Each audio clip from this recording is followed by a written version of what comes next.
The Bible in your reading from the English Standard Version for June 24th is Job chapters 4, 5, 6, and Acts chapter 7, verses 20 through 43.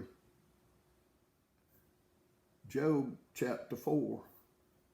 Then Eliphaz the Temanite answered and said, If one ventures a word with you, will you be impatient? Yet who can keep from speaking? Behold, you have instructed many, and you have strengthened the weak hands. Your words have upheld him who was stumbling, and you have made firm the feeble knees. But night has come to you, and you are impatient. It touches you, and you are dismayed. Is not your fear of God your confidence, and the integrity of your ways your hope? Remember who that was innocent ever perished, or where were the upright cut off? As I have seen, those who plow iniquity and sow trouble reap the same. By the breath of God they perish, and by the blast of his anger they are consumed. The roar of the lion, the voice of the fierce lion, the teeth of the young lions are broken. The strong lion perishes for lack of prey, and the cubs of the lioness are scattered. Now a word was brought to me stealthily. My ear received the whisper of it. Amid thoughts from visions of the night, when deep sleep falls on men, dread came upon me, and trembling, which made all my bones shake. A spirit glided past my face. The hair of my flesh stood up. It stood still, but I could not discern its appearance. A form was before my eyes. There was silence. Then I heard a voice. Can mortal man be in the right before God? Can a man be pure before his Maker? Even in his servants, he puts no trust. In his angels, he charges with error. How much more those who dwell in the houses of clay, whose foundation is in the dust, who are crushed like the moth. Between morning and evening, they are beaten to pieces. They perish forever without anyone regarding it. Is not their tent cord plucked up within them? Do they not die? And that without wisdom. Job chapter 5. Call now, is there anyone who will answer you? To which of the holy ones will you turn? Surely vexation kills the fool, and jealousy slays the simple.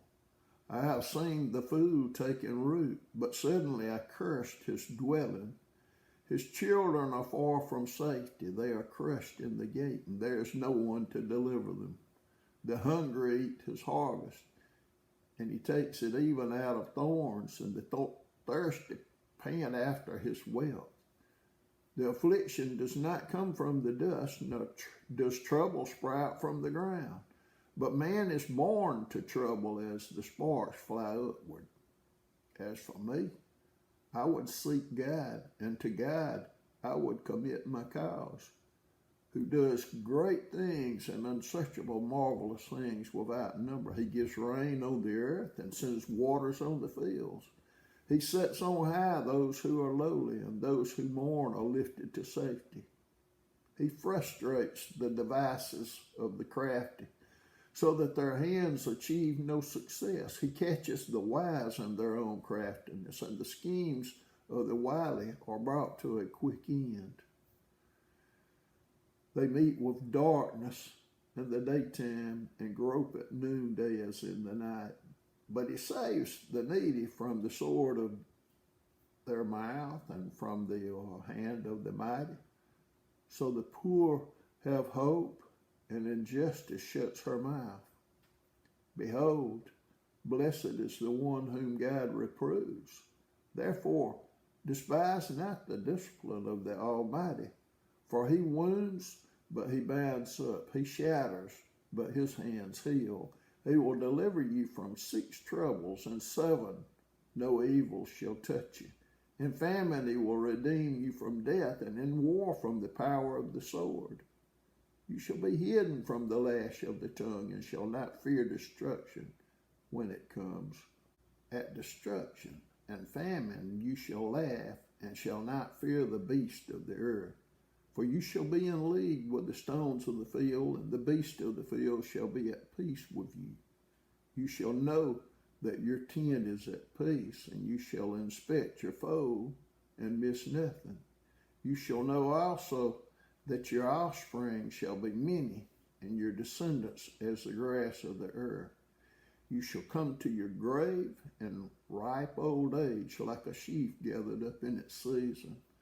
Behold, this we have searched out. It is true. Hear and know it for your good. Job chapter 6. Then Job answered and said, Oh, that my vexation were weighed, and all my calamity laid in the balances. For then it would be heavier than the sand of the sea. Therefore my words have been rash, for the arrows of the Almighty are in me. My spirit drinks their poison. The terrors of God are arrayed against me. Does a wild donkey bray when he has grass, or the ox low over his fodder? Can that which is tasteless be eaten without salt, or is there any taste in the juice of the mallow? My appetite refuses to touch them. They are as food that is loathsome to me. Oh, that I might have my request, and that God will fulfill my hope, that it would please God to crush me, that he would let loose his hand and cut me off. This would be my comfort. I would even exult in pain, unsparing, for I have not denied the words of the Holy One. What is my strength that I should wait? And what is my end that I should be patient? Is my strength the strength of stones, or is my flesh bronze? Have I any help in me when resource is driven from me? He who withholds kindness from a friend forsakes the fear of the Almighty.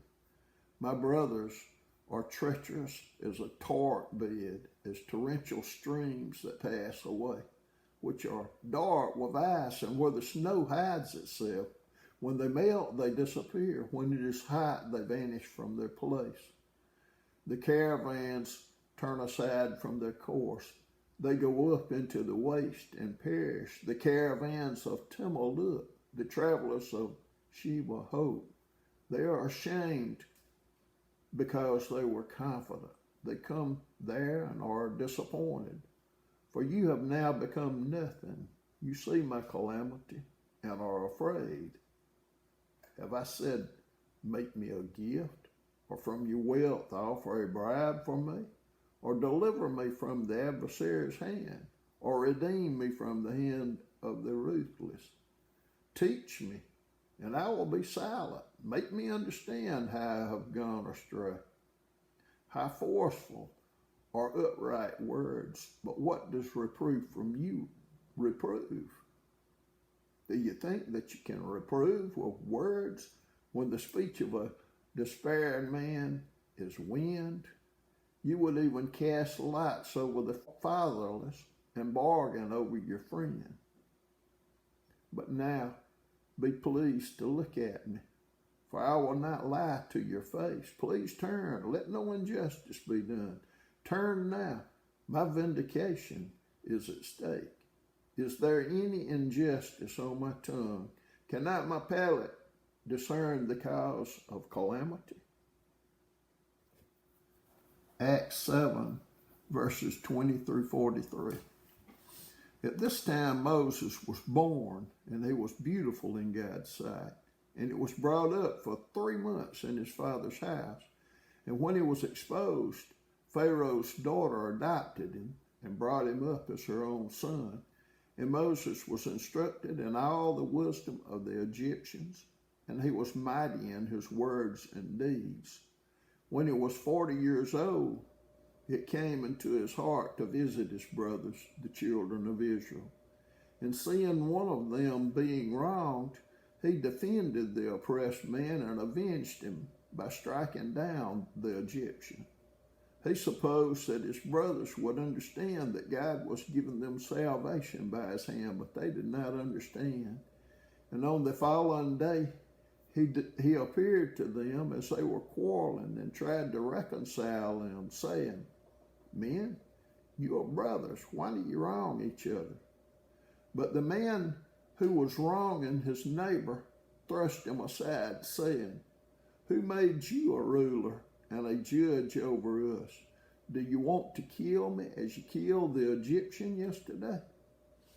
At this retort, Moses fled and became an exile in the land of Midian, where he became the father of 2 sons. Now when 40 years had passed, an angel appeared to him in the wilderness of Mount Sinai in a flame of fire in a bush. When Moses saw it, he was amazed at the sight, and as he drew near to look, there came the voice of the Lord. "I am the God of your fathers, the God of Abraham and of Isaac and of Jacob." And Moses trembled and did not dare to look. Then the Lord said to him, "Take off the sandals from your feet, for the place where you are standing is holy ground. I have surely seen the affliction of my people who are in Egypt, and have heard their groaning, and I have come down to deliver them. And now come, I will send you to Egypt." This Moses, whom they rejected, saying, "Who made you a ruler and a judge?" This man God sent as both ruler and redeemer by the hand of the angel who appeared to him in the bush.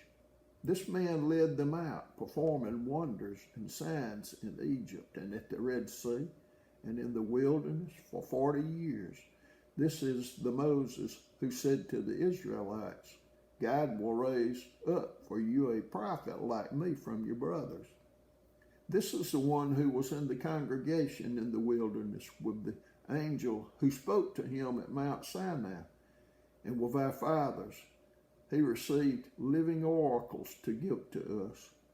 Our fathers refused to obey him, but thrust him aside, and in their hearts they turned to Egypt, saying to Aaron, "Make for us gods who will go before us. As for this Moses who led us out from the land of Egypt, we do not know what has become of him." And they made a calf in those days and offered a sacrifice to the idol and were rejoicing in the works of their hands. But God turned away and gave them over to worship the host of heaven, as it is written in the book of the prophets. "Did you bring to me slain beasts and sacrifices during the 40 years in the wilderness, O house of Israel? You took up the tent of Moloch and the star of your god Rephaim, the images that you made to worship, and I will send you into exile beyond Babylon."